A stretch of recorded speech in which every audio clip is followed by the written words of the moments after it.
Good evening, students. We are going to start in 2 minutes.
Hello, everyone. I am Rohit from Talent Battle, and we are going to start with the Accenture Marathon series for technical session for this video.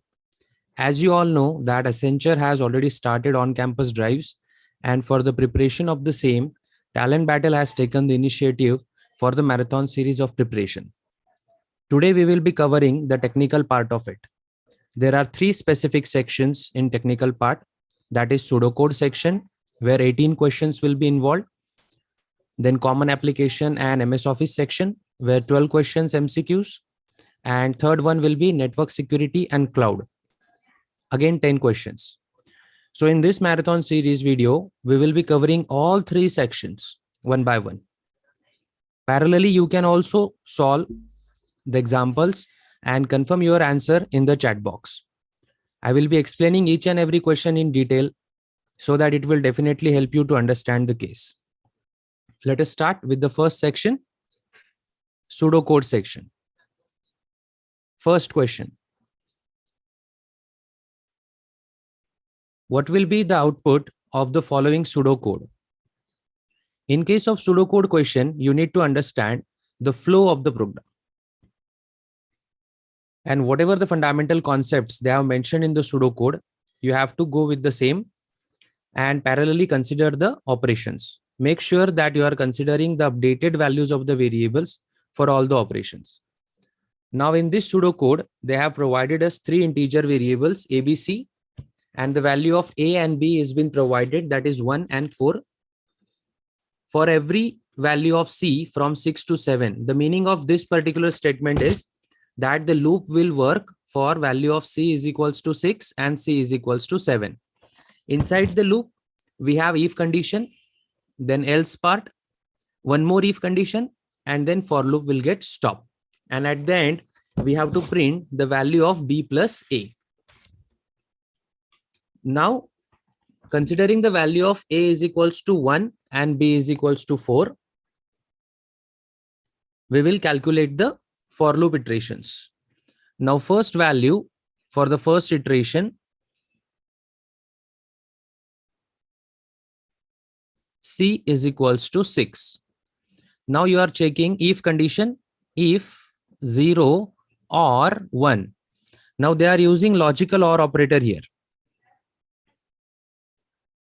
So in logical OR, if any of the expression is giving me positive condition, then the result of the condition will be true. So here we got true result. Now we will be calculating A is equals to A plus B. Now the provided value of A is 1 and B value is 4. So value of A becomes 5. As if condition is true, the else block will not work. And if, then if of 0. Now this parameter if of 0 will give me the result false. Now in the second iteration, the value of C will be 7. Again the same part, if 0 logical or 1, the condition is true, A is equals to A plus B. Again, the updated value of A is considered, that is 5 plus B value hasn't been changed. So that will give me 9. A is equals to 9. Now for loop ends, 2 iterations have completed. Now outside the for loop, again the second if will not work because it is if of 0. So that is false. Outside the for loop, we have to print B plus A. So the updated value, B has not been changed. So we will keep the same value for B. Plus A has been changed. So updated value is 9. So 4 plus 9 is 13. So the final output will be 13. That is option D. So for the first pseudocode, option D is the correct answer.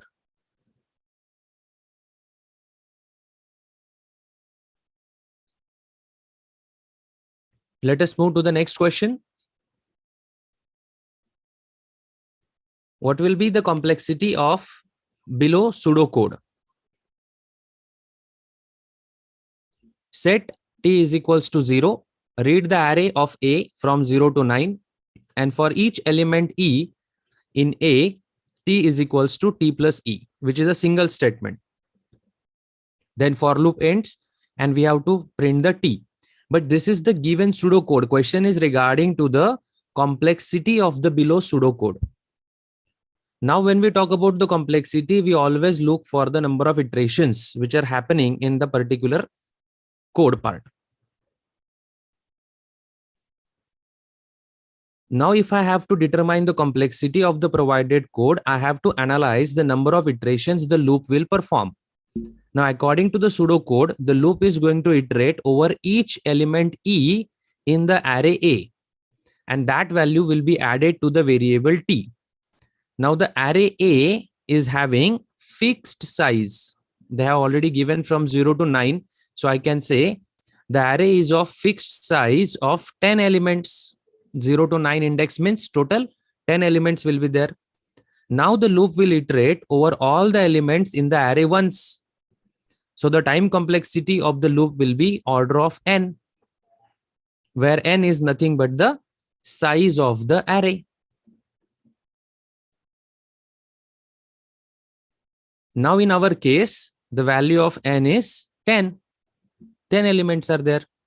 So the complexity of the given code will be order of 10. Now, if I have to express this, because it is an provided value, fixed value 10. So we can express this order of 10 in simply order of 1, unit complexity, because it is a constant time complexity. The number of iterations are fixed and it is not dependent on the size of the input. Got the point? That's why the final answer will be order of 1, option B. As it is not dependent on the size of the input and input size is already given, number of iterations are fixed. That's why we are considering order of 1.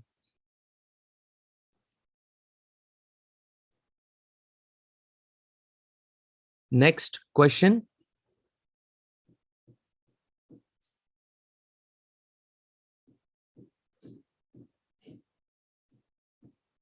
How many times the function will be called recursively for input x is equals to 10 and y is equals to 7 in the given pseudocode? So they have asked for how many times the function will be called.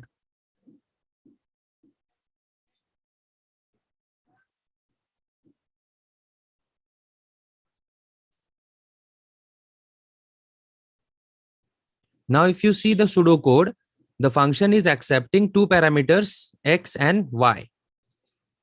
The condition first is x less than y, then it will return the function y comma x. If the condition is false, control will go to the else block. Under the else block, one more if condition, that y is not equals to 0. Then z is equals to function x comma y minus 1. And z is equals to z plus x, we will return z. If this condition is also false, then we will go to the else block where return 0 is there. But the question is not about predicting the output. It is about how many times the function will be called in recursive manner. So that we need to maintain the count. How many recursive calls will happen? Now x is equals to 10 and y is equals to 7 is given to us. Now first I will call the function with the parameter 10 comma 7. Now check the condition. If 10 is less than 7, which is false, means we are going to go with the else block. And the condition of if is y is 7 is not equals to 0, which is true. So z will be calculated, and z is nothing but another recursive call to the function with the value of x, that is 10, and y is updated, y minus 1. So it will be 7 minus 1, that is 6. Again the recursive call. So now I am highlighting all the recursive calls in the square box. Again you will check the functionality of if, that if x value is 10, which is less than 6, updated value of y is 6. But again this is false. So you will go to else block, and one more if condition, that 6 is not equals to 0, which is true. So again z will initiate the recursive call of the function with value 10 comma y minus 1, 6 minus 1, that is 5. Now if you observe the pattern, every time the y value is getting reduced, and when it will reach to 0, the condition will be true. So for function of 10 comma 6 is a recursive call. Then function of 10 comma 5 is another recursive call. Similarly, function of 10 comma 4, function of 10 comma 3, function of 10 comma 2, then function of 10 comma 1. These are all the recursive calls. And one more, when function of 10 comma 0. The call will happen first and then the condition will be checked. Now in this case, my x is 10 and y is 0. Now if we'll check 10 less than 0, which is false, and you will go to the else if condition where y value is 0 is not equals to 0, which is false, and you will go to the else block and then return 0. Means the recursive functionality will stop. Termination. Now how many recursive calls are there? 1, 2, 3, 4, 5, 6, and 7. Total 7 recursive calls are there. If we go with the condition check, these are the values of x and y, and total 7 recursive calls will happen. So the answer for this question is option B, 7 recursive calls.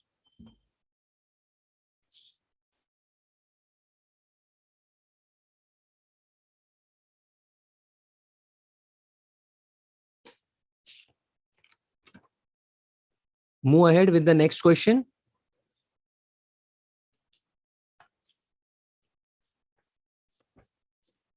What will be the output of the following program if the input is programmer? A string is given to us. And the code is, for each character in the input, we have to push the character on the stack.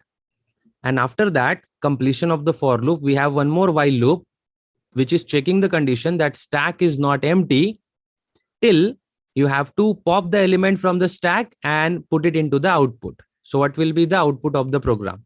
Now, if I assume initially my stack is empty, and we know that stack works on the principle of last in, first out. So initially when my stack is empty, I will execute the for loop for the provided string. So every character in the input, we have to push the character on the stack. So first character P, then R, O, G, R, A, M, M, E, and R. So now my stack will look like this. And my for loop is completed now. Every character in the input we have considered, right? After that, while loop is saying that till your stack is not empty, you have to pop the element from the stack and put it to the output. So one by one, I will put the element out of the stack according to the principle of last in, first out. So R is the topmost element of the stack. R will come first. After that, E, M, again M, then A, R, G, O, R, and P. So if you observe, it is nothing but the reversal of our input string on the principle of stack working. So finally, you will get the reverse of the input, and that is this one. Now, which option is matching here? Option B is matching, right? Option B is the reverse of the provided input. So correct answer is option B. Yes, Nishchit, all these questions are previously asked in Accenture drives. Each and every question that we are going to cover today. And almost everyone is getting the same answer. So very good. Let's move ahead to the next question.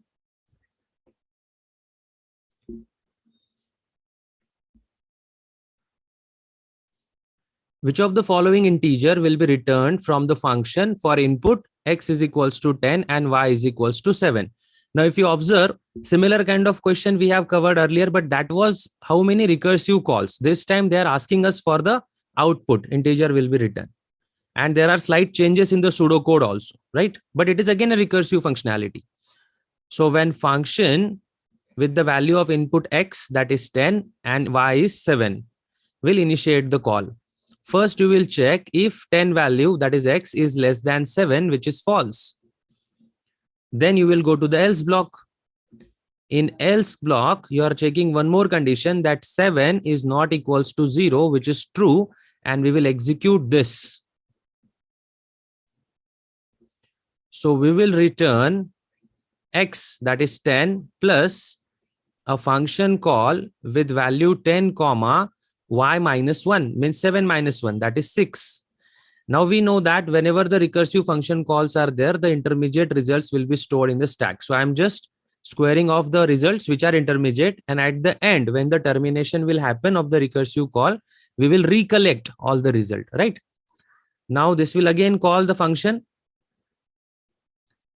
So again, my condition of 10 less than 6 will be false, and 6 is not equals to 0 will be true.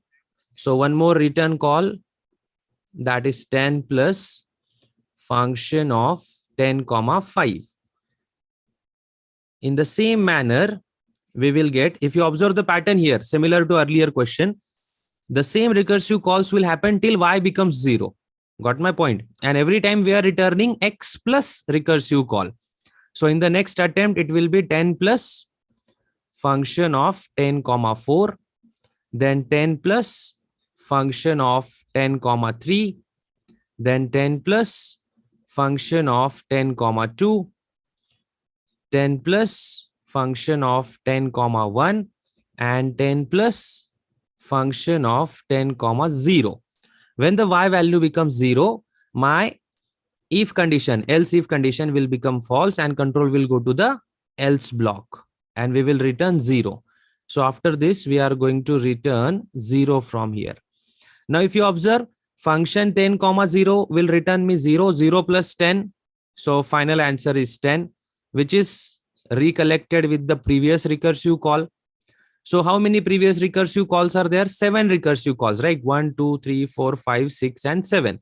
And every recursive call is going to add 10 in it, the value of x. So 7 times means the final answer will be 10 plus 10, this 10, again this 10, the recursive calls, and finally we will get the output 70. Got the point? So the answer is option B, 70 here. Yes, Sriram, you can just work on the basic fundamentals. If you observe the sections for pseudocode, your basic fundamentals should be very clear, especially recursive functionalities, then looping structures, conditional statements, bitwise operators. All these are the important topics. And for network security and cloud, go through the basic fundamentals of network protocols, ISO, OSI models, layers, their functionalities, even the different types of cloud service providers, their architectures, what are the different services provided by the cloud. For common applications and MS Office, whatever the applications you are using under MS Office, the working structure, like which tab will provide you, what are the features, some shortcut keys related question. Once we finish with today's video, you will get the idea what type of questions they are asking actually. Okay, move ahead with the next question.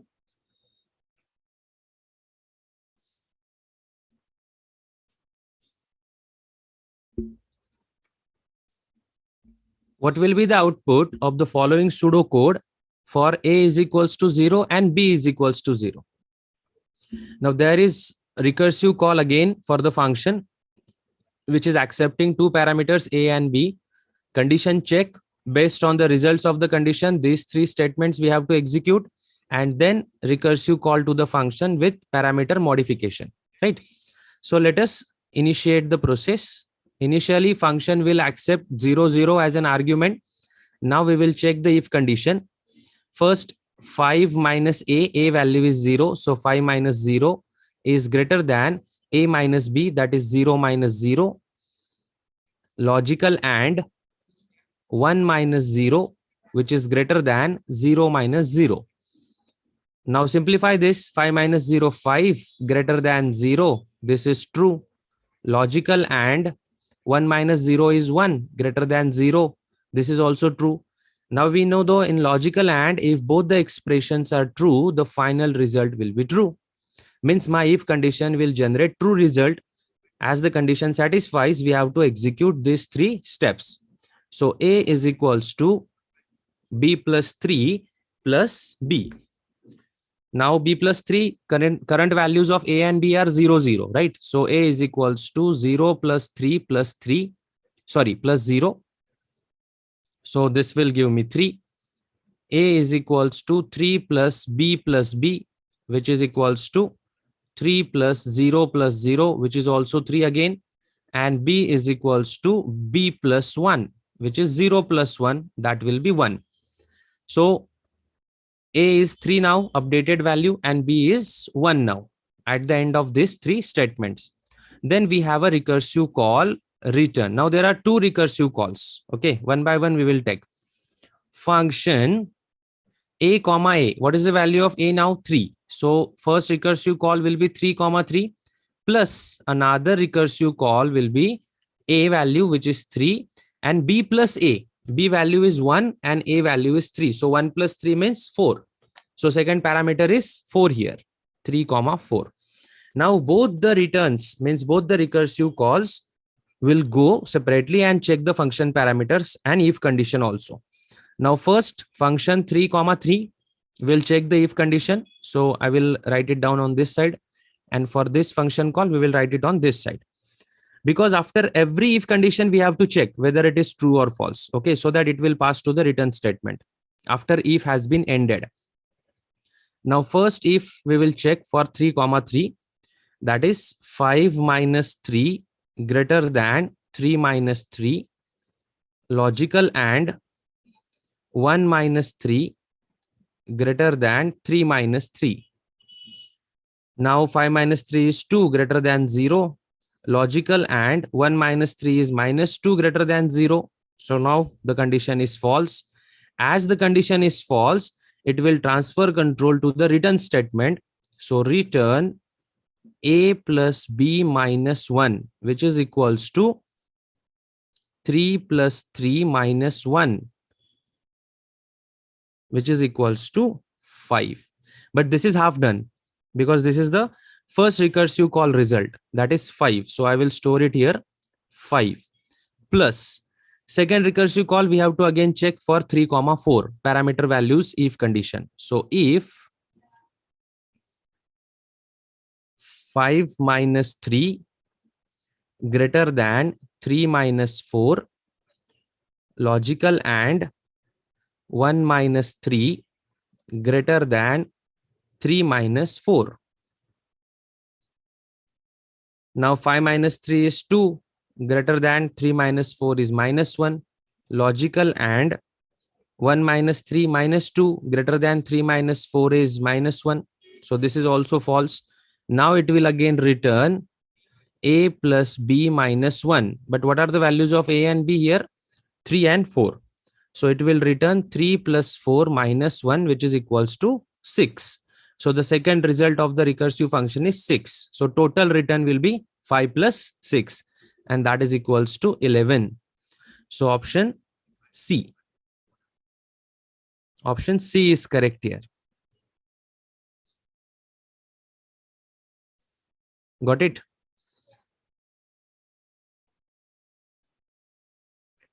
Next question.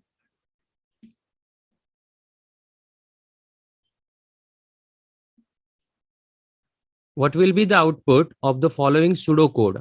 Integer a is equals to 50 and b is equals to 23. C is also declared. Now we have to step by step calculate the values of CB, and finally we have to print ABC. The mod keyword they have used, the note is also provided that it is nothing but the remainder value after the division of one number by another.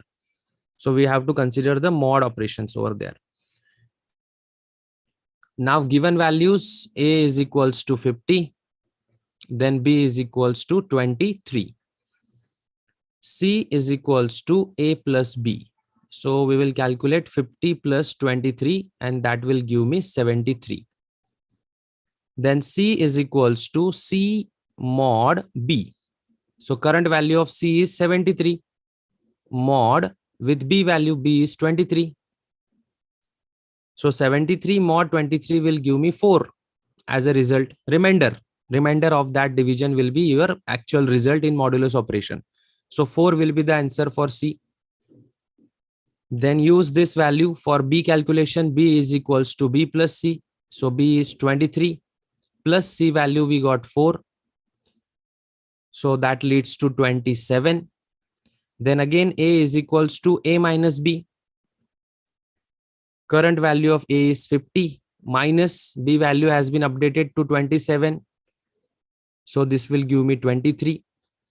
Now you see updated values. A is equals to 23, B is equals to 27, and C is equals to 4. This is what we got after the operations. And what they have asked to print ABC. So 23, 27, and 24 is the answer. Option A is matching. 23, 27, and 4, correct.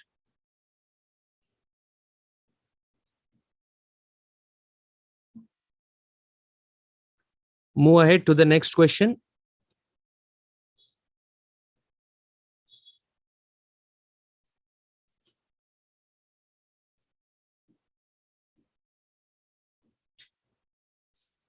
So what will be the value of the following pseudocode integer x comma y for each value of x from 1 to 11? X is equals to 1, x is equals to 2, like this. Iterations will happen from x is equals to 1 to 11. And there is single statement inside the for loop that x is equals to x plus 2. And once the for loop is complete, we have to print the value of x. Okay, so there is a pattern kind of thing. We can just calculate the value of x for every iteration. So when x is equals to 1, first iteration, the value calculations will be x is equals to 1 plus 2, which is 3, right? Then second iteration, x is equals to 2. So x value will be 2 plus 2, that is 4. When x is equals to 3 in the iteration, these are iterations values. And this is statement result. So when x is equals to 3, x is equals to 3 plus 2, that is 5. When x is equals to 4, x is equals to 4 plus 2, that is 6. When x is equals to 5, x is equals to 5 plus 2, that is 7. X is equals to 6. So x is equals to 6 plus 2, that is 8. Then x is equals to 7. X is equals to 7 plus 2, that is 9. X is equals to 8. X is equals to 8 plus 2, that is 10. When x is equals to 9, x is equals to 9 plus 2, that is 11. Then x is equals to 10. X is equals to 10 plus 2, that is 12. And final iteration, x is equals to 11. Mention here 1 to 11. Na? So x is equals to 11. X is equals to 11 plus 2, that is 13. So final answer is 13. If you observe the pattern, easily you can figure out the result, right? So that direct iteration value, if you consider last, 11 plus 2 will give me 13 as an answer. So final output will be 13. Option D is correct here.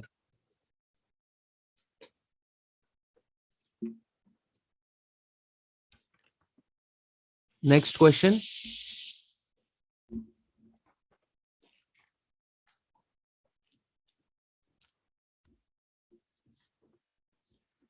Now array based question, what will be the value of the following pseudocode? Integer j m, set m value is equals to 1 and j value is equals to 1. Then array is given a of 3, which is equals to 0, 1, 0, indices 0, 1, 2. A of 0 is calculated. A of 0 is equals to current A of 0 plus A of 1. According to the array, A of 0 is 0 plus A of 1 is 1. So A of 0 is 1 now. Then A of 1 is equals to A of 1 plus A of 2. A of 1 is 1 plus A of 2 is 0. So again A of 1 becomes 1. Then A of 2 is calculated. A of 2 is equals to A of 2 plus A of 0. A of 2 is 0 plus A of 0 we have updated. Now updated value we have calculated. So that we have to consider, that is 1. So this is also 1. So at the end of these three statements, we got A of 0 is equals to 1, A of 1 is equals to 1, and A of 2 is equals to 1. Now there is a if condition. If A of 0 is what? 1, means the condition is true. We have to set A of j is equals to 5 and j value is initialized to 1, means we are setting A of 1 is equals to 5. Then if completes, and we have to calculate m is equals to m plus A of j, means that is 1, which is set to 5 already. M value is also initialized to 1, 1 plus 5. So m value will become 6, and that is what we have to print. So final answer will be option C. Correct. Next question.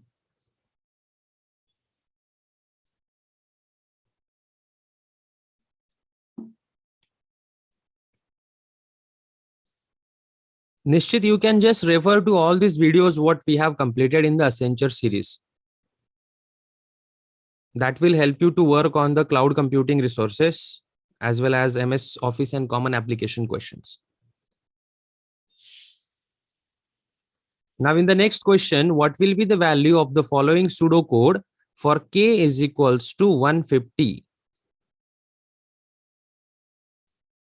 Function is accepting one integer parameter k, which is given to us, that is 150. Then the if condition will check if the value k is greater than 155, then we will return from the block. End of if, we will print the value of k. Then a recursive call to the function with k plus 2.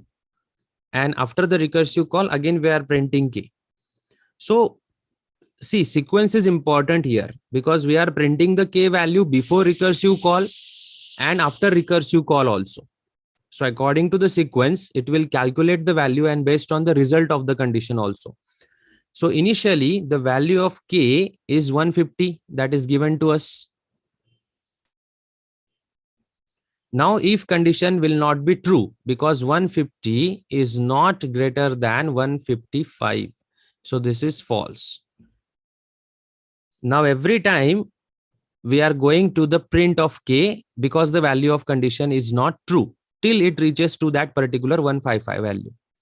So the output, if I'm writing here, the first value of print your k will be 150. Okay. Then you will again call recursively to the function with the value k plus 2, means another function call with 152. Again, you check the condition that 152 is greater than 155, which is false. So you will print 152. Again, recursive call with the function k plus 2, 154 now this time. And 154 greater than 155, this is also false. So you will print again the same k value, that is 154. Now one more recursive call with value 156 now, because 154 plus 2 will become 156. And now you check the condition 156 is greater than 155. This is true. When the condition is true, you will return from here. Got the point? So when the k value will become 156, for which the if condition will be true, the recursive call will start returning. And during the function call, each value which is already been calculated on the top of the stack, so that is 154. 150 you have calculated first, then 152, then 154. So now it will start returning and it will print that recursive values. So now it will print 154 one more time. Then next value will be 152 and next value will be 150. So this 3 in the sequence and this 3 in the recursive calls, reverse whatever the values we have. So finally the output will be 150, 152, then 154, again 154, 152 and 150. Because of the condition is getting satisfied for 156, it will go recursively printing all the values, because one more print case is there na, after recursive call. So the answer matching with this is option B. Option B is correct here.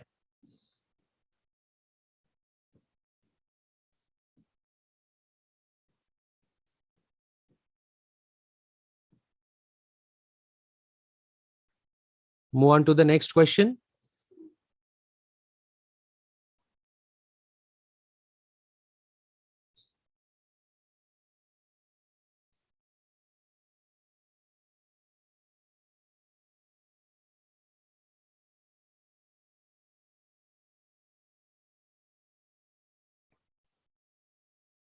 What will be the output of the following pseudocode? Integer a and b, value of a and n is set to 0.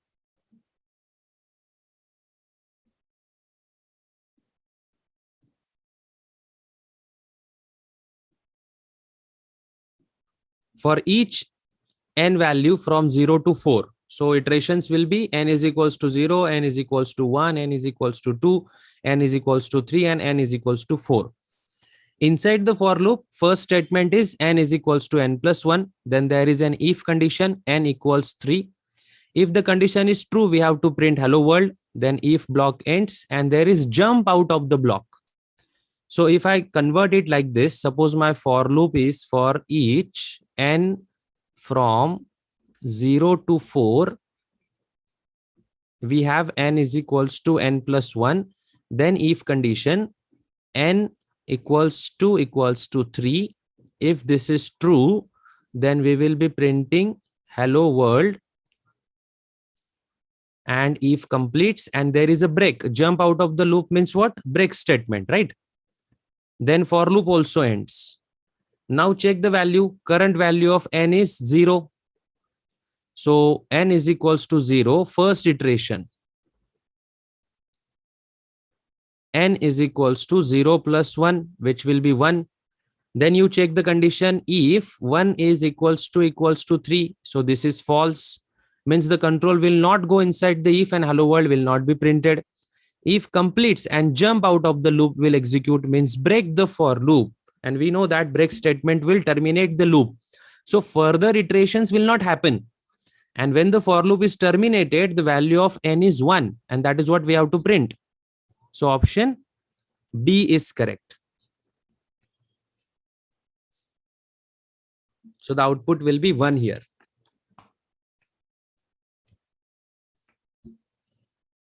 Move ahead to the next question.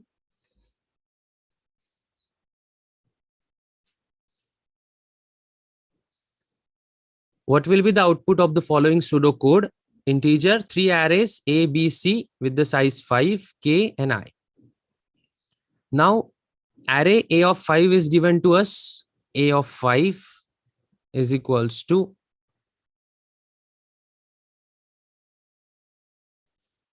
the elements are 5, 9, 7, 3 and 1. I am writing the indices also 0, 1, 2, 3, 4. Then second array is given B of 5. Again 5 elements are there. 2, 4, 6, 8 and 10. Indices 0, 1, 2, 3, 4. Then for loop value K from 0 to 4, right? Now for K is equals to 0, first iteration, K is equals to 1. k is equals to 2, k is equals to 3, and k is equals to 4. All these are the iterations. Inside the iterations, what we are doing, we are calculating the value of third array, that is c of k, which is equals to a of k minus b of k, right? And the k value will change after every iteration. So this for loop is calculating new array c of k. And after that, there is one more for loop which will work on the value of k from 0 to 4, and we are printing that updated array. Now, when k is 0, we will calculate c of 0 is equals to a of 0 minus b of 0. Now, a of 0 is 5 minus b of 0 is 2. So this will give me 3.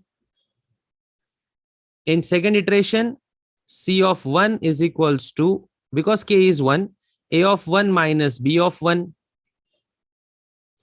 A of 1 is 9 minus b of 1 is 4. So that will give me 5. Then c of 2 is equals to a of 2 minus b of 2. A of 2 is 7 minus b of 2 is 6. So 7 minus 6 is 1. Then c of 3, because k is 3, a of 3 minus b of 3. A of 3 is 3 minus b of 3 is 8. 3 minus 8 is minus 5. And c of 4 is equals to a of 4 minus b of 4. A of 4 is 1 minus b of 4 is 10. So that will be minus 9. Now at the end of the for loop, you have an array that is c of 5 is equals to c of 0, 1, 2, 3, 4. And the values are 3, 5, 1, minus 5, and minus 9. And in the next for loop, we are just printing the value of C array, C of 5. Got it? So what is the answer? Option B is matching, right? 3, 5, 1, minus 5, and minus 9. Option B is correct.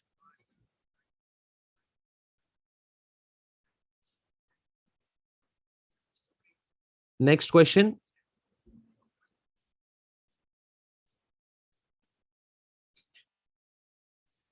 How many times A will be printed in the following pseudocode? Integer ABC for A is equals to 0 to 4, for B is equals to 0 to 2. So we have nested loops here. And the condition is if A is greater than B, then we will print A. Condition stops. For loop ends, for loop ends. Now, as there is a nested for loop, the first value of outer loop, for that value, the inner value loop will continue, right? So I will write down the values for outer and inner also, and then we will check the condition. So when A is equals to 0, B will execute for 0, B will execute for 1, and B will execute for 2, right? This is the first iteration of the outer and inner loop as per the values given in the pseudocode.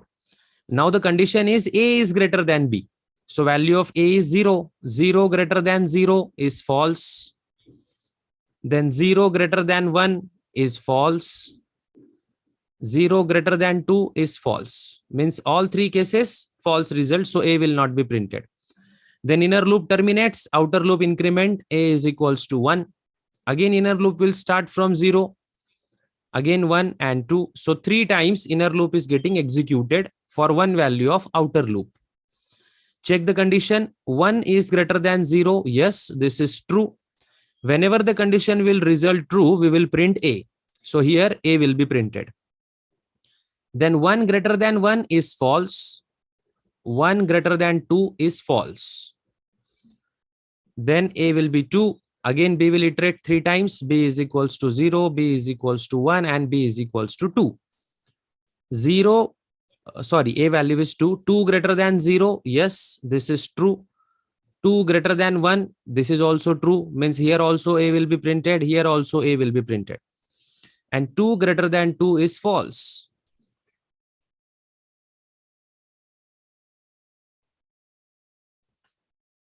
Similarly, A is equals to 3. B is equals to 0, B is equals to 1, and B is equals to 2. So 3 greater than 0 is true, A will be printed. 3 greater than 1 is again true, A will be printed. 3 greater than 2, again true. Means all the iterations will give me true results, and 3 times inner loop if condition is positive. Now A is equals to 4. Again B will iterate 3 times, 0, 1 and 2 respectively. 4 greater than 0, 4 greater than 1 and 4 greater than 2. Again all iterations are true. And every time my A will be printed. And the loop terminates. Now we want count how many times A will be printed. So count this: 1, 2, 3, 4, 5, 6, 7, 8, 9. 9 times the A value will be printed. So option C is correct.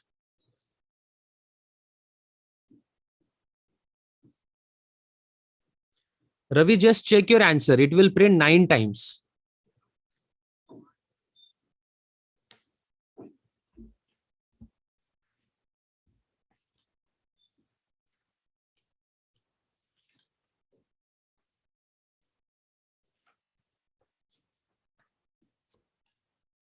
Next question.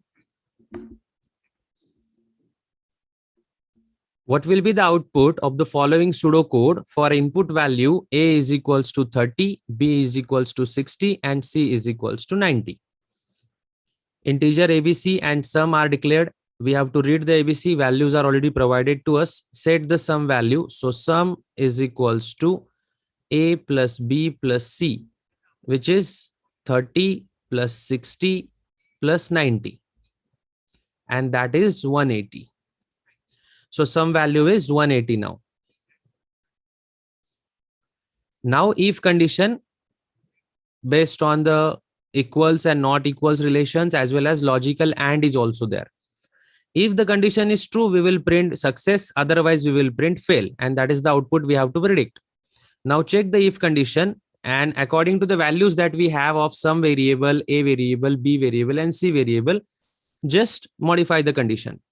So sum equals 180. 180 equals to 180. Then logical and A is 30, not equals to 0. Again logical and B not equals to 0, B is 60, not equals to 0. Again logical and C is 90, not equals to 0. Now all the expressions are combined together with logical and we know for logical and it should be true. All the expression should be true, then only the result will be true. So 180 equals 180 is true. 30 is not equals to 0, again true. 60 not equals to 0, true. And 90 not equals to 0. All expressions are true. So the final result will be true. And if condition result is true, means it will print success and it will skip the else block. Otherwise, so success is the output. Option A is correct here.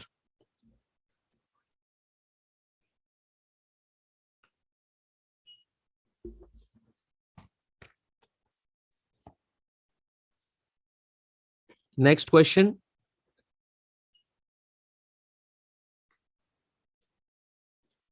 What will be the output of the following pseudocode? X value is given 259. If condition is checked, if 259 equals to 0, we have to print 0. But this condition is false.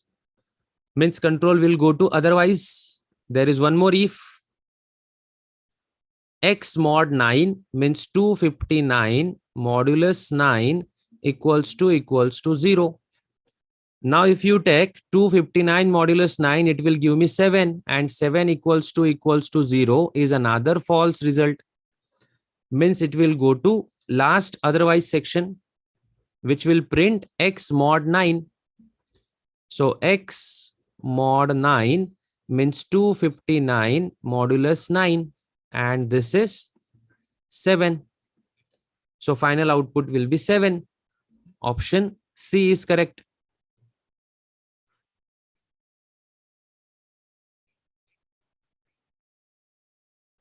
Option C is correct.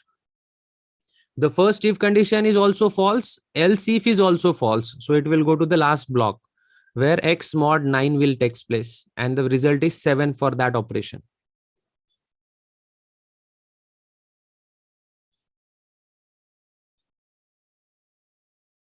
Go ahead with the next question. What will be the output of the following pseudocode? A value is equals to 12 and B value is equals to 25. Then calculate AB. A is equals to A plus B mod 2. So 12 plus 25 mod of 2, which is equals to 37 mod of 2, and that is 1. So A value becomes 1. Then B equals to A. See the expression. B equals to A. That means whatever the value of A is, that is 1 we have calculated, will be assigned to B. So B will become 1. Now next expression, A is equals to A plus B minus 13. A value is 1 plus B is also 1 minus 13. So this will give me minus 11. So updated A value is minus 11. B value is 1. So what we have to print? A and B. So minus 11 and 1 are the updated values of A and B. So option A is matching here. Minus 11 and 1.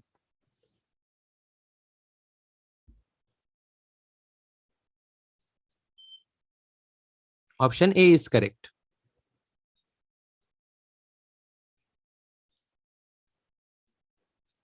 Move ahead with the next question.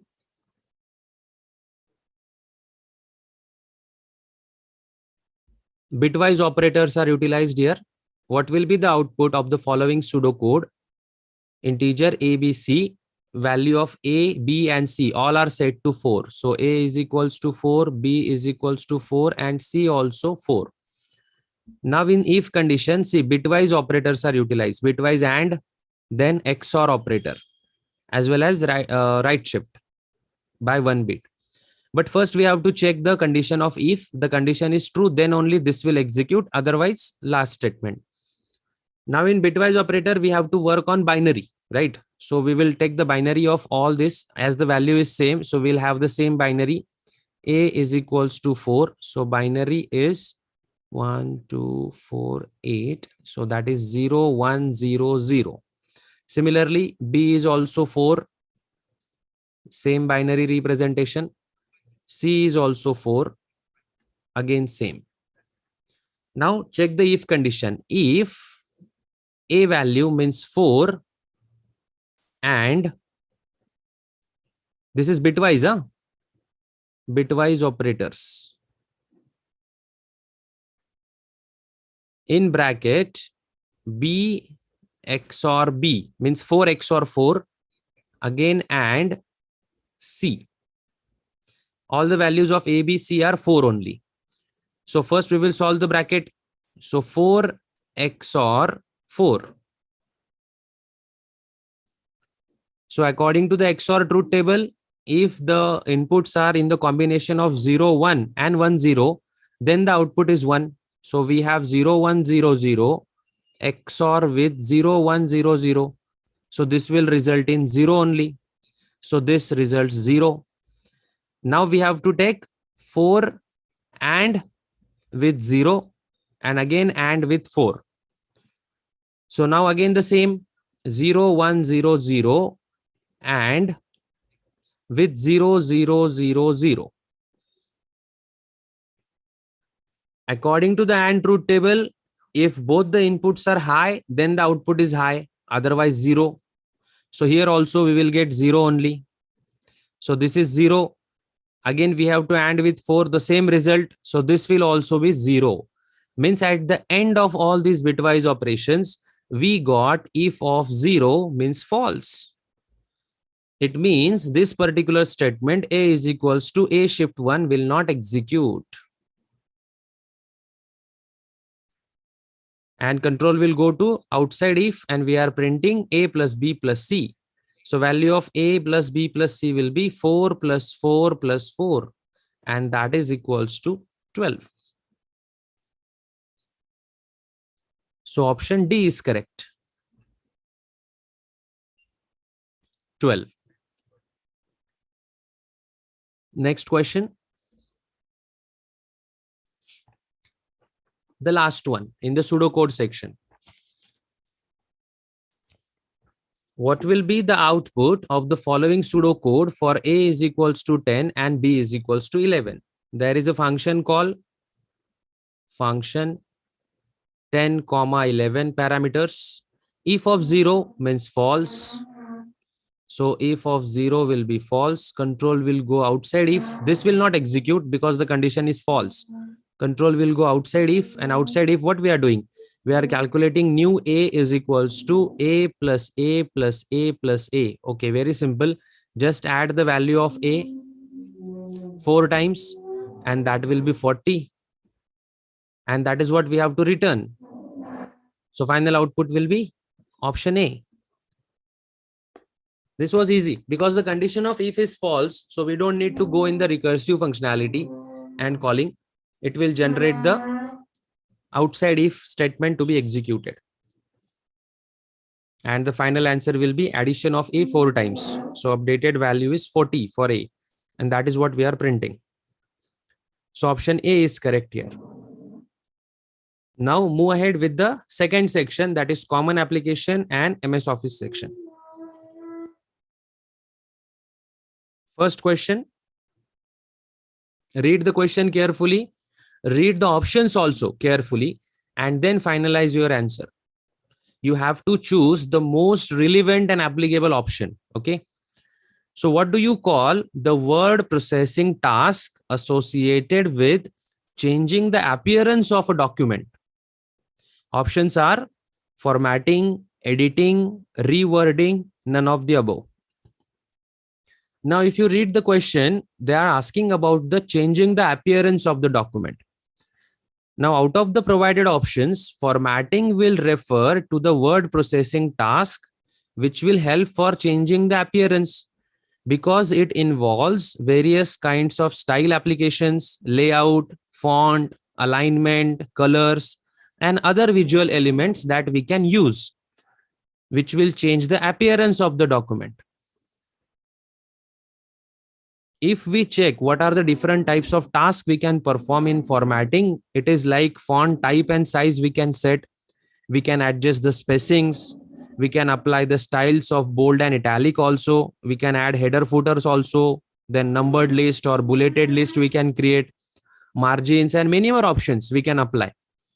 So the correct matching answer for this is option A, formatting. The basic task associated with the case.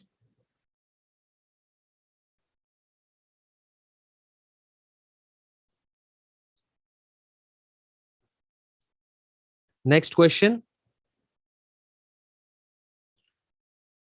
Sanjay, editing will not be the answer because they are asking about to the processing task which will change the appearance of the document. So appearance will be visually. We have to consider the options. That's why the formatting is the answer. Next question based on Excel.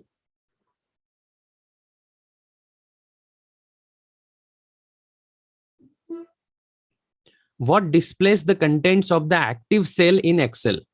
Options are name box, row headings, formula bar, task pane, and none of this. Now, if you have worked with the contents, active cell, see when we are trying to add some data and all, the formula bar will allow me to display the contents, right, of the active cell. So the answer is formula bar in Microsoft Excel, which will display the contents of active cell. Whatever, whether it is a value or it is a formula, you have to consider that formula bar where the contents will be showcased. And this area, formula bar area, is exactly right below the toolbar, where you can edit the content of your selected cell also. Got it? As compared to other options, name box, row headings are not going to showcase me the active cell contents, even task pane also. So option C is correct, formula bar.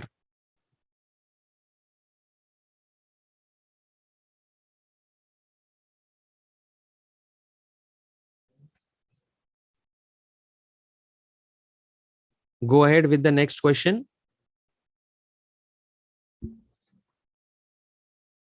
Lengthy question. Read all the options carefully.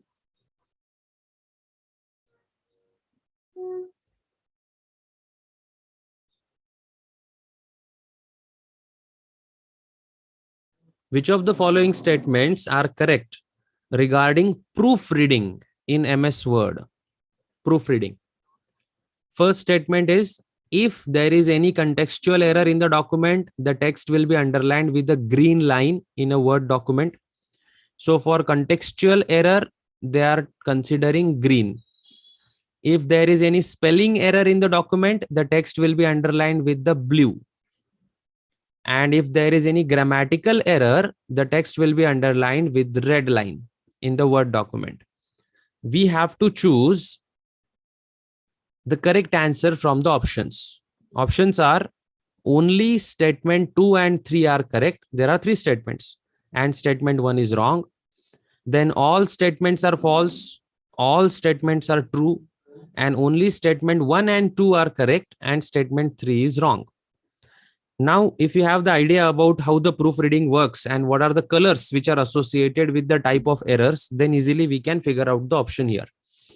Now see, whenever you are working on the MS Word application, by default, the Word will automatically check your document for spelling and grammar errors. So if you have not run any separate spelling or grammar check, then also it will happen. But the errors which are indicated are happening with these lines and the colors also. The red line is going to indicate misspelled words, means spelling part. The green line will indicate grammatical errors.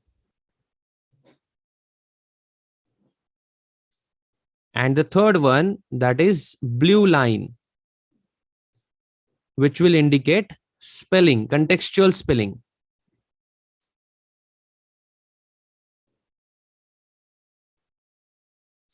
This is actually happen when we are working on the proofreading. Now what they have mentioned? They have mentioned green for contextual, which is wrong. Blue for spelling, that is again wrong. And red for grammatical, that is again wrong. So all the statements are false. Option B is correct.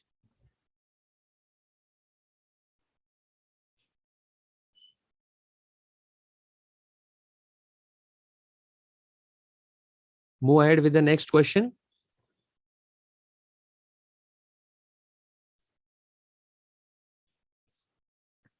Which of the following is the type of connection that helps us navigate from one slide to another slide in the same presentation and to a slide in another presentation also? I think this is easy question. The type of connection which will help us to navigate. Now check the options: footer, header, hyperlink, and attachment. So tell me the answer in the chat box. Very easy question, which will help me to navigate from one slide to another slide in the same presentation as well as to a slide in another presentation. So considering the option hyperlink, because when we put an hyperlink and we click on it, it will navigate us to the another slide. It can be the reach of that slide or another presentation also. So hyperlink will enable us to connect with other slide of the same presentation or the document from the same root folder also.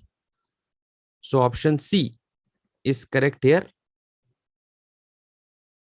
Hyperlink.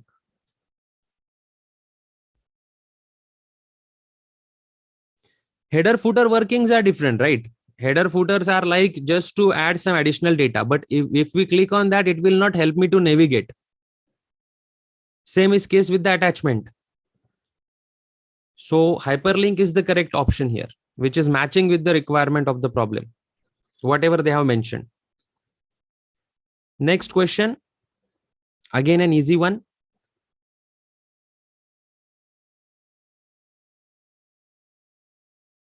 Which of the following can be used to close a tab on a browser? Attachment, Mahesh, is a separate file now that we have. but it will directly transfer us to that attachment location only. It will not allow me to go to another slide in the presentation or another presentation. Either it is same presentation or another presentation. That's why hyperlink is best suitable.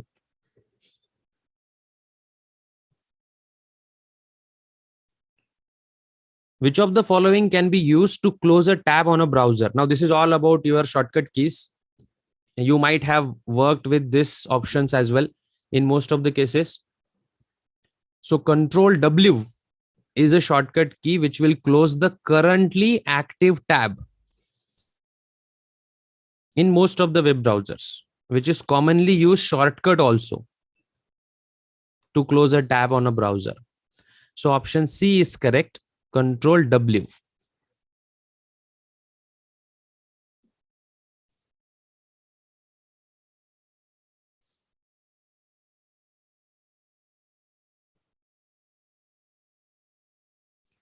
Next question. Again from Excel.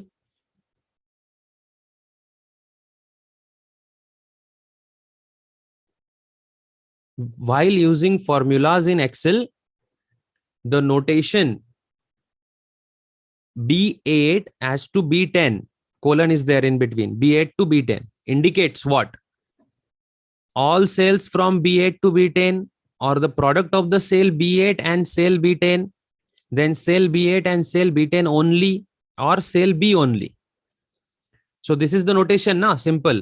Whenever you apply this kind of notation B8 colon B10, it indicates that yes, exactly, correct answer. All the cells from B8 to B10. By default, it is represented with the unique name combinations of alphabets and numbers. So B8 to B10 will indicate that we have selected the cell B8, B9 and B10, all of them. So option A is correct. All cells from B8 to B10.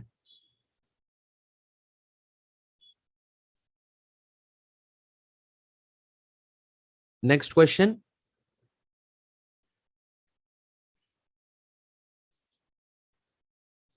If by an accident a mail is deleted, then which of the following folders will save the mail? Again, common applications everyone is using. So tell me the answer quickly in the chat box. Whether it is draft, spam, inbox or trash. Yes, correct, Sankalp. Trash. Option D is correct here. If your email is accidentally deleted, then it is typically moved to the trash or deleted items folder. And the trash folder is a temporary holding folder for deleted emails before they are permanently removed from your system. And because of this, as a user, it will allow us to recover the accidentally deleted emails, and it will give us a chance to restore them back to their original location. And that is nothing but the inbox in most of the cases. So if accidentally an email is deleted, then it will be trash, which will save our email. So option D is correct here. Next question. Again, word application. Which key is to be held down? Held down means press down to select the word or phrase to be selected in MS Word. Again, easy question. Alt, Shift, supporting keys helping, Control and Tab. Which key we have to held down to select the word? Definitely Shift. To select a word, you have to just place the cursor on that word and press and hold the Shift key, and you can use right or left arrow key also. With the help of this operation, it will highlight the word. In the same manner, you have to select the word or you have to select the phrase. You have to just drag the mouse cursor holding down the Shift key. So Shift key is used for selection. Option B is correct.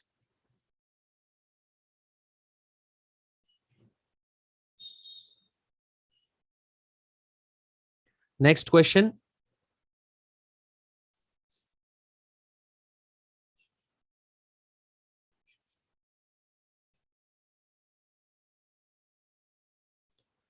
Which of the following commands will take you 2 steps backward. Okay, see, this is important. 2 steps backward from any particular directory.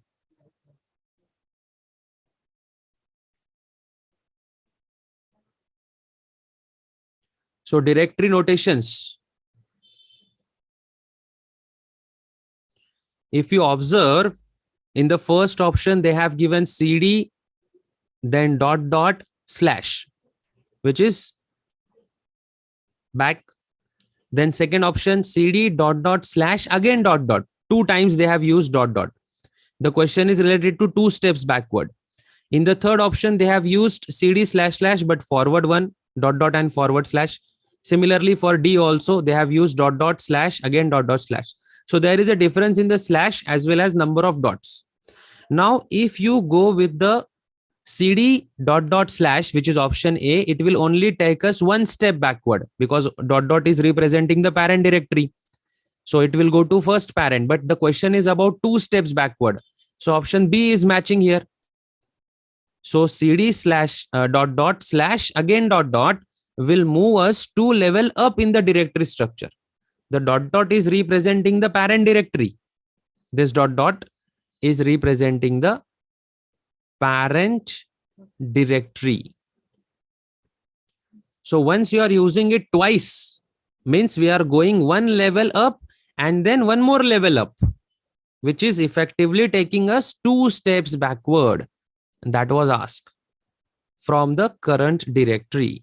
So that's why option B is correct here.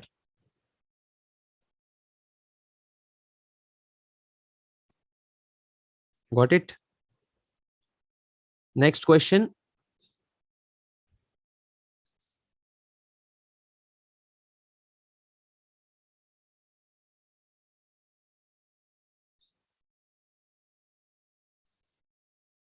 Read it carefully.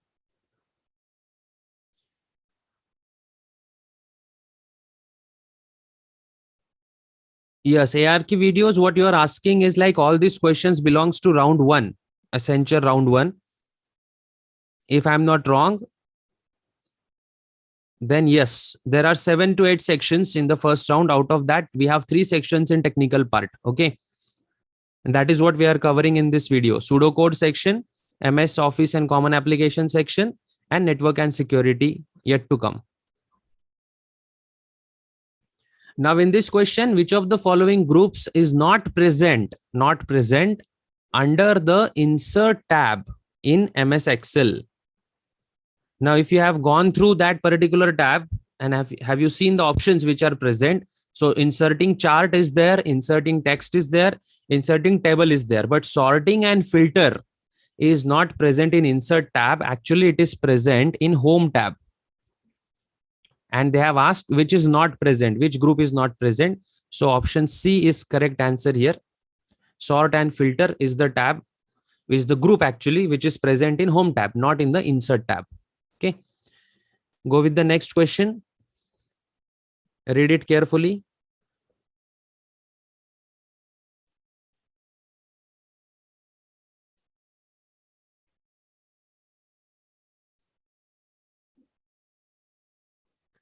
The XML based and macro ended file format for Excel 2007 to 2013, which stores VBA macro code. These are all the extensions based on that file format. Or Excel 4.0 version, macro sheets should be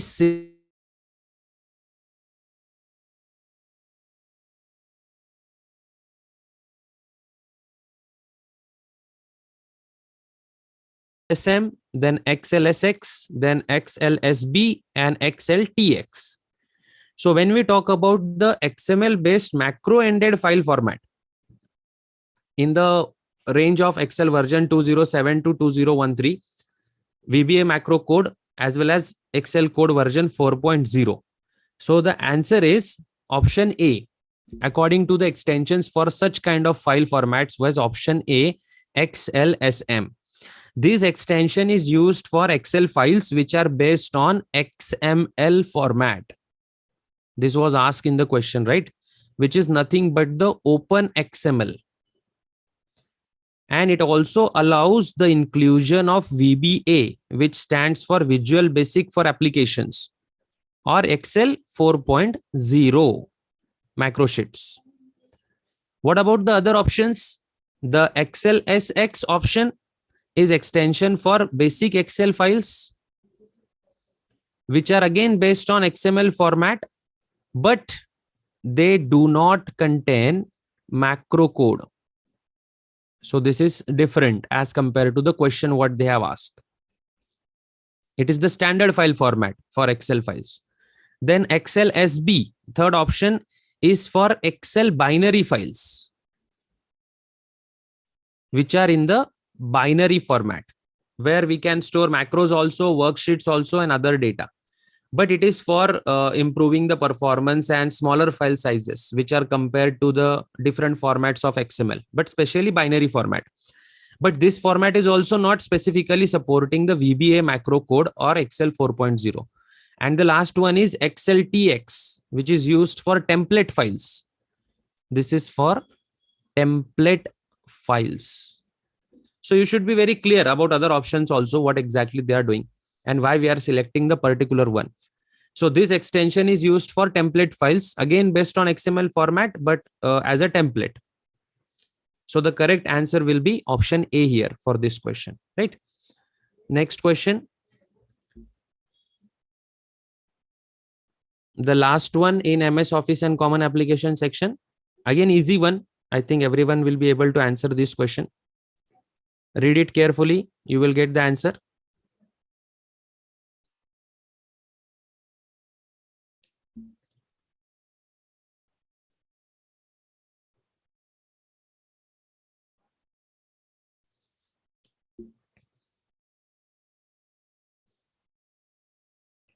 Data that is copied from an application is stored in the dash dash. Temporary storing, right? Driver, terminal, prompt, clipboard, and none of this. So yes, most of the students are getting the correct answer. That is option D, clipboard. So whenever you have a particular data that you have copied or cut from an application is temporarily stored in the area of the computer memory, and that is called as clipboard. So that clipboard is nothing but the temporary storage space for your data. Now you are doing some operations, you copy it or you paste it, then you cut it or you paste it. So all these options are allowing user to perform the operation because your temporary storage is holding that data. So when you use copy or cut command in the application, the data will be copied to the clipboard, and then you can use the paste command to insert that copied data to another location, or it might be a different file or application or document. Now, what about other options? Driver is not directly related to the temporary storage of copy data. Then terminal is a device which we use to interact with the computer system. Again, it is not related to the clipboard. The prompt is another option which is related to an indication of prompts or messages which will take some action or provide any kind of input, but again not related to the clipboard. That's why option D is correct, clipboard. So data that is copied from an application is stored in the clipboard, right? So with this question, we have ended the second section. Now moving to the third and last section, that is network security and cloud. Here the questions will be based on network domain, security features, and the cloud also. And there will be 10 questions under this section. So go one by one. Again, the same criteria, read it carefully and try to choose the most relevant option which is applicable. First question.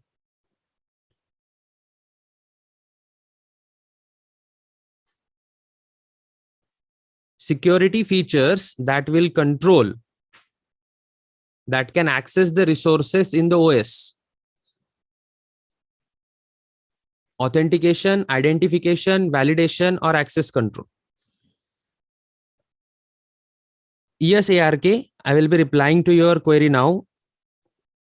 You have to study the materials regarding this. So I think you should refer to our channel because we have posted a lot of content regarding Accenture preparation, not only for technical, but aptitude also. And if you need more details, just drop an email to contact@talentbattle.in. Our team will guide you on this.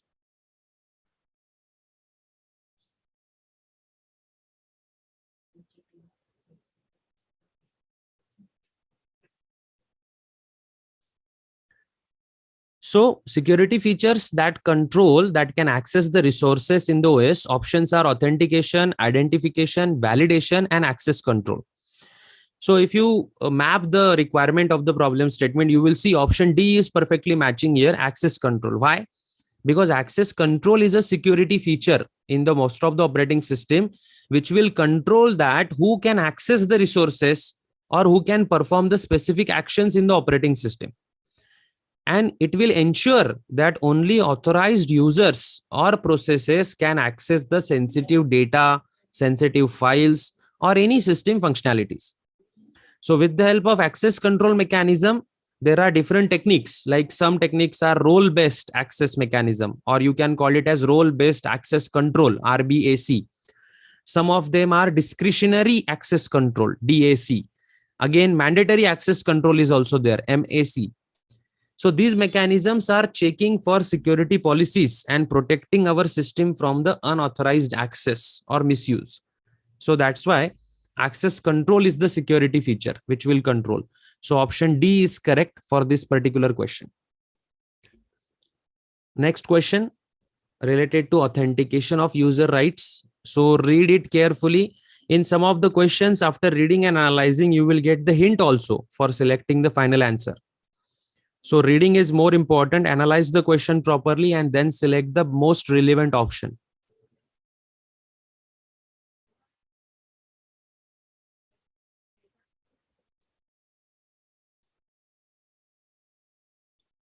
A concern of authentication that deals with user rights.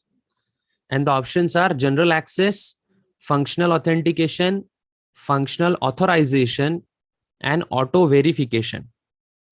So what do you think? Put your answer in the chat box. When we talk about authentication that deals with user rights, so we have to go with authorization, because authentication is about your identification, right? Like you are authorized or not, that we have to check when we have to provide the user rights. So determining and granting the specific permissions or privileges to authenticated users. One level of security is authentication. Above to that, there is one more level of security which is based on authorization. Whether the authenticated users have that privileges to access certain roles, responsibilities, or any specific task of that system. So this concern of authentication, which is dealing with user rights, comes with authorization. So the answer is option C, functional authorization, which will also prevent the unauthorized access for the sensitive information, right? So little bit of conceptual things are there in these questions. Now the next one regarding network security.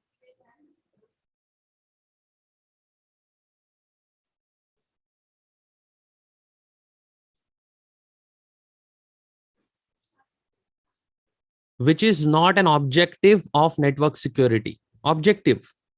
So it's easy actually. Once you read the options, you will get the answer.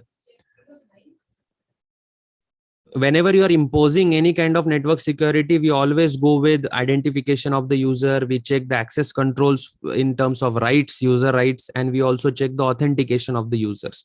But lock, option D, yes, option D is not the objective of network security. Because whenever we talk about the network security, primary focus is about protecting the confidentiality. It might be about data also, users also. Then integrity of the data, availability of your data, and different resources which are present in the network. So in identification, what we do, we ensure that our users and devices are uniquely identified in the network. In authentication, we verify the identity of our users and devices before granting the access to their resources.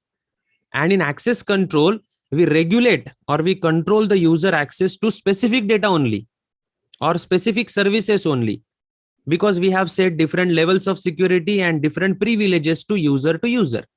But lock is not the objective. Lock is not the objective which comes in the context of network security. So more relevant option which relates to the question will be lock. Option D is not the objective. So we will select option D here. Go with the next question. This is regarding cloud. Yes. Software as a service infrastructure. So read the question carefully. Easily you will be able to figure out the answer.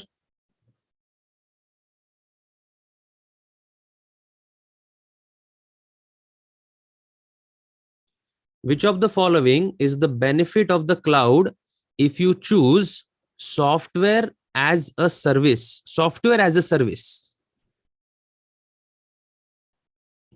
Read the options also carefully.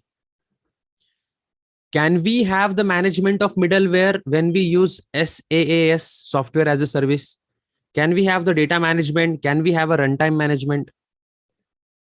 So when we talk about software as a service is actually a model, cloud computing model, where all the software applications are provided over the internet on the basis of subscriptions. And in this type of model, the cloud service provider is going to manage various aspects. And what are those aspects? All the options what they have mentioned.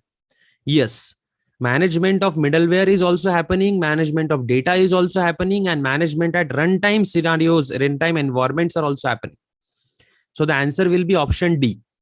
When we talk about management of middleware, the cloud service provider will handle the installation part, configuration, then maintenance of the middleware component, which are required for the software application. So you have already choose the model of software as a service now.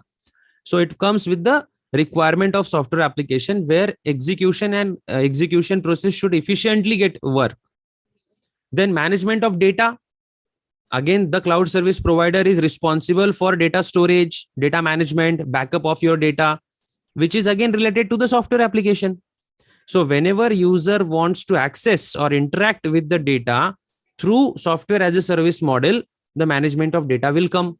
So that is also one of the benefit. And the third one, that is management of runtime. The cloud provider will also manages the environment of software so that it should run in smooth manner without any error. And it will also take care of all the resources which are involved in that process, like server resources, client resources. So management of middleware as well as data as well as runtime, everything are the benefit of the cloud if you choose the model of software as a service. That's why option D is correct. All of the mentioned options are nothing but the benefits. Right? Move on to the next question.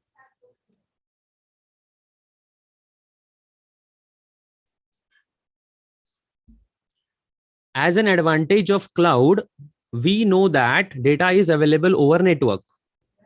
On which of the following network is data available in case of private cloud?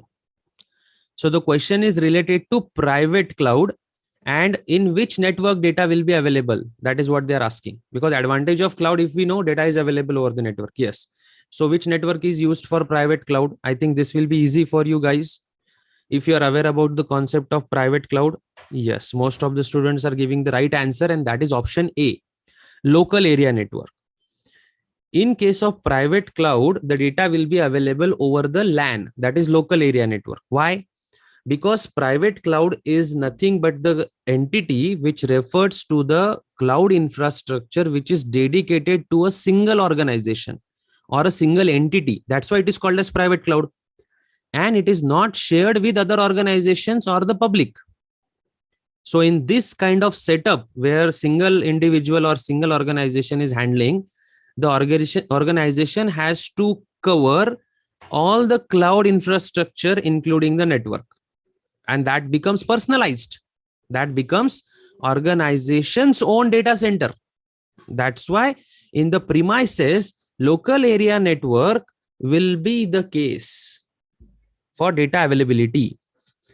And we know that private clouds are hosted within the organization's networks only, and all the data as well as all the services which are associated with these private clouds are accessible through that local network, which is called as LAN. And we know that for a specific organization or a single entity kind of base structure or infrastructure of the network, LAN is the best suitable kind of thing, right? So you can get advantages of fast and secure communication between the devices over the network. All those things are again mapping with the provided case. So that's why option A is correct here. Local area network for private cloud. Yes. So move ahead with the next question. This is easy again. Interesting question. Based on the understanding how you goes with that particular entity.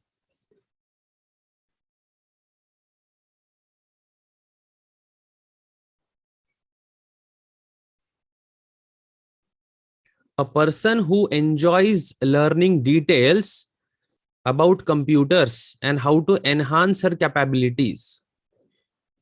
The cracker, hacker, app controller, or site controller.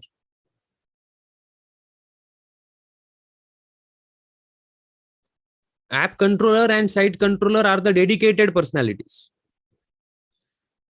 But the person who enjoys learning about computers and how to enhance her capabilities.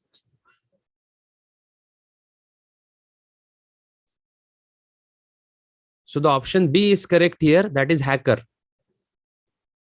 Now, there are differentiations in terms of how we consider that terminology. There are categories, you can say.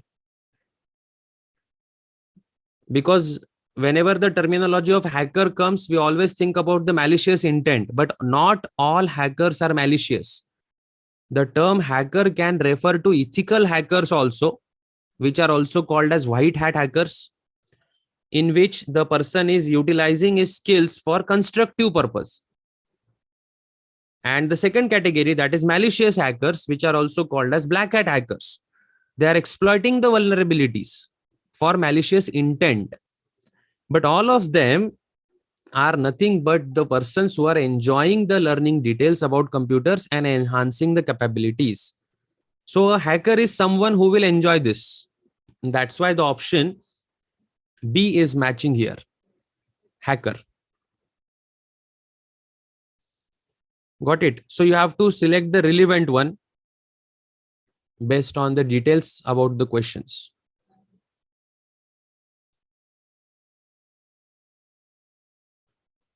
Go to the next question related to FTP data transfer, file transfer protocol.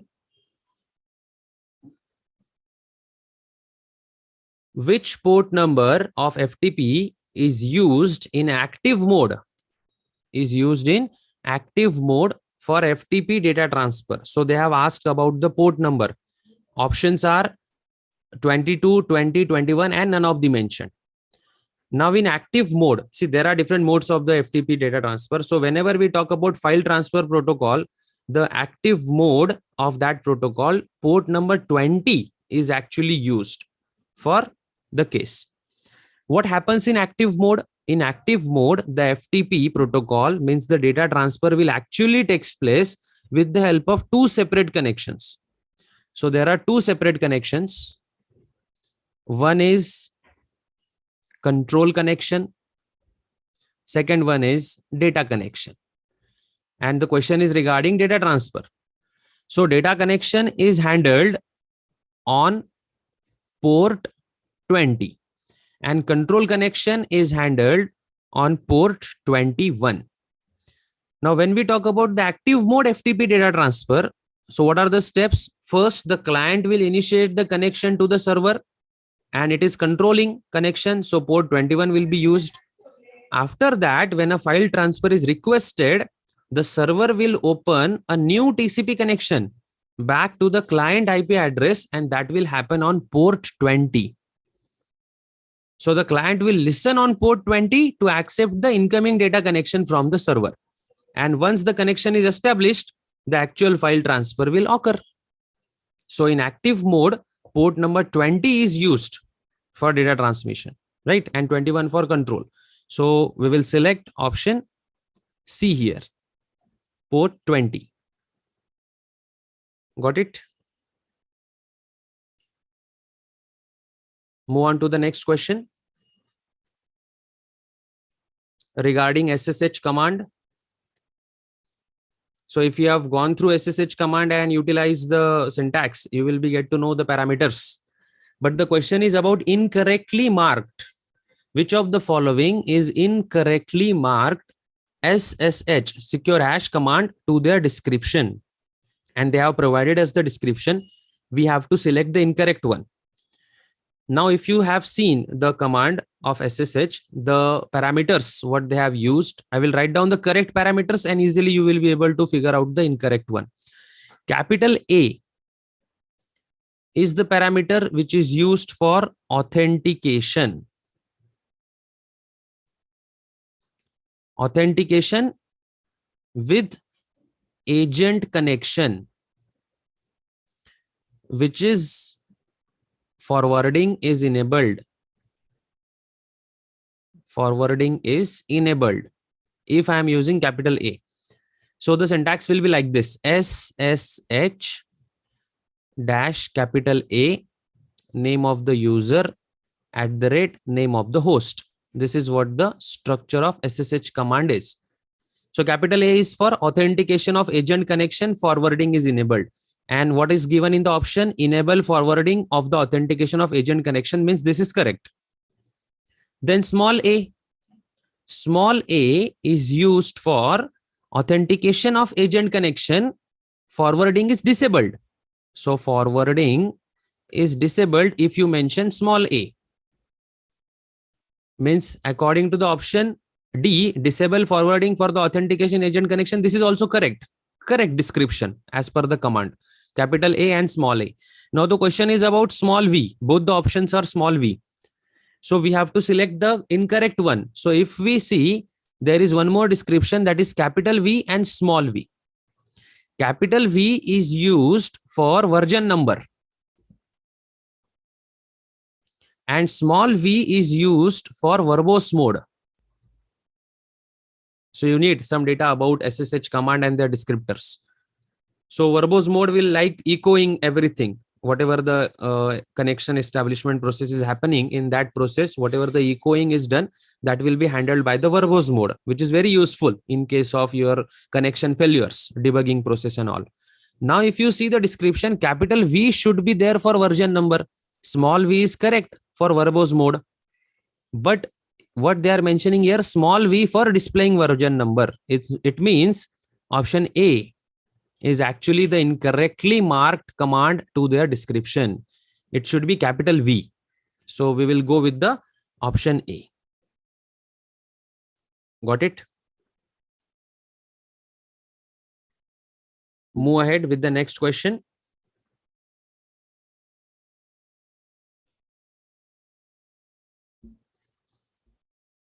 Consider the given steps and choose the option that shows the correct sequence of metamorphic virus. Again, some information you need for metamorphic virus and how exactly it works. According to that, the sequence we have to select. A, B, C, D, E, they have given analyzing of code by code analyzer, then conversion of the newly produced mutated assembly code of the virus into the machine. Virus will find the location of its code, then transformation of code, and convert the code into assembly instruction binary code. So if you are not aware about the information about metamorphic virus and their life cycle processes, then it will be difficult, but I will give you the idea. Don't worry, I will give you the description, whatever is required for this particular question, and then we will finalize the answer, right? Ravi, definitely the students which are not from computer IT background, they might feel it difficult regarding the questions of network security and cloud. But whatever the video series we have developed or whatever the links you are getting in the chat box, just follow that Accenture course and you will get all the necessary material in it. Now coming back to this particular question, a metamorphic virus is a type of malware actually, which is capable of changing its code and overall structure, but it will retain the functionality. See, what is the property of this virus or malware? It will capable of changing its code and overall structure while retaining its functionality. What happens with traditional viruses? They use simple techniques or they use encryption kind of structure. But metamorphic viruses is a step further. which will alter their code. And due to this, metamorphic viruses will achieve the code transformation. And there are various techniques like instruction substitution is there, register renaming is there, then control flow alteration is another technique, or obfuscation is another technique. With the help of this technique, the virus code will appear different every time it replicates or it infects a new host. And due to this, it is very difficult for antivirus softwares to detect and identify the virus. If we talk about the characteristics of metamorphic viruses, we have code transformation, we have polymorphism, we have self-encryption, then control flow modification. All these are the characteristics. And the purpose of these viruses is to evade the detection and remain undetected for a longer periods. And definitely, once you are known with the properties, you will definitely say that it is very difficult to track or to identify this through antiviruses, because they are constantly changing their code and they are bypassing the traditional process of antivirus solutions. Got it?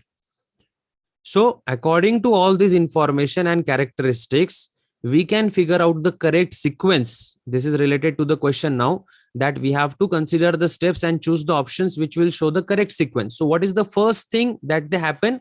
The first thing is virus will find the location of its code. Then it will convert the code into assembly instruction, which is binary code. Then analyzing of code will happen by code analyzer. Then transformation will happen. And then finally, the conversion of the newly mutated assembly code of the virus will happen in the machine. So this is the sequence. So C, then E, then A, then D, and finally B. So which option is matching here? C, E, A, D, B. That is option C. So the correct answer is option C. So information about the metamorphic viruses and their process and characteristics will help you to figure out the solution for this question. So option C is there.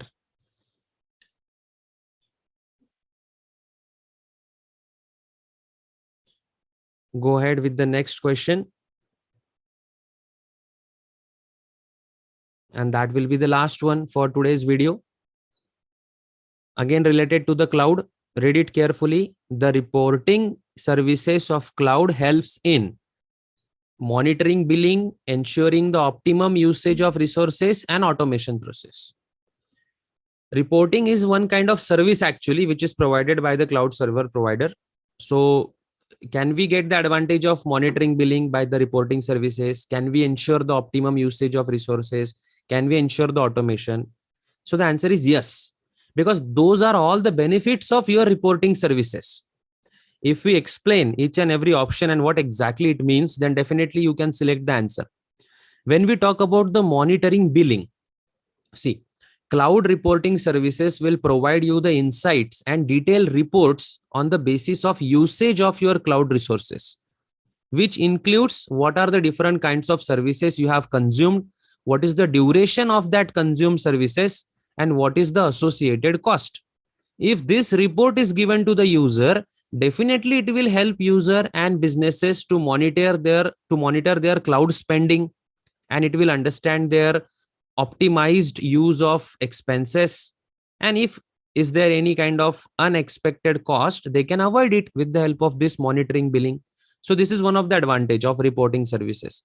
Second one, it will ensure the optimum usage of resources. So definitely yes, because cloud reporting services will offer this information on the basis of how much amount of utilization you are doing of your cloud resources, which includes CPU, memory, storage, network, everything. And as a user, if I analyze these reports, I can identify that how much resources I am having under utilization and some resources which are overutilized, so that I can take the decision on the basis of underutilization and overutilization of the resources. And I can make some decision based on optimum usage of those resources. So again, it will improve my performance. So that is also helpful. The third option is automation. Definitely, we are looking for automation in the entire process. So reporting services will also come up with the automation capabilities. If the reports are generated at regular intervals and it will give me the information about billing as well as resource usage, I can have the automation alerts which will notify my users so that we can meet the required conditions, and it will be proactive kind of resource management and cost optimization. So all these are the advantages that we can get from all three benefits of the reporting services provided by the cloud. So the answer for this particular question will be 1, 2, and 3. Option A is correct. Yes. See, now we are done with the questions. So I would like to thank everyone for your patient hearing, and we have completed all the sections. Now, if some of the students are asking about the sectional cutoff and all, so this criteria is confidential. Company will not disclose. So right now, you don't think about the sectional cutoffs and all. Just try to prepare for all the possible cases and give your best out of it. So I would like to thank you guys from Talent Battle side. Thank you for your patient hearing. And if you have not subscribed the channel, do subscribe it. Also share all this information with your friends so that everyone will be benefited. Ask them to subscribe the channel. And we are always there to provide you the help regarding all the different company preparations. Thank you and good night.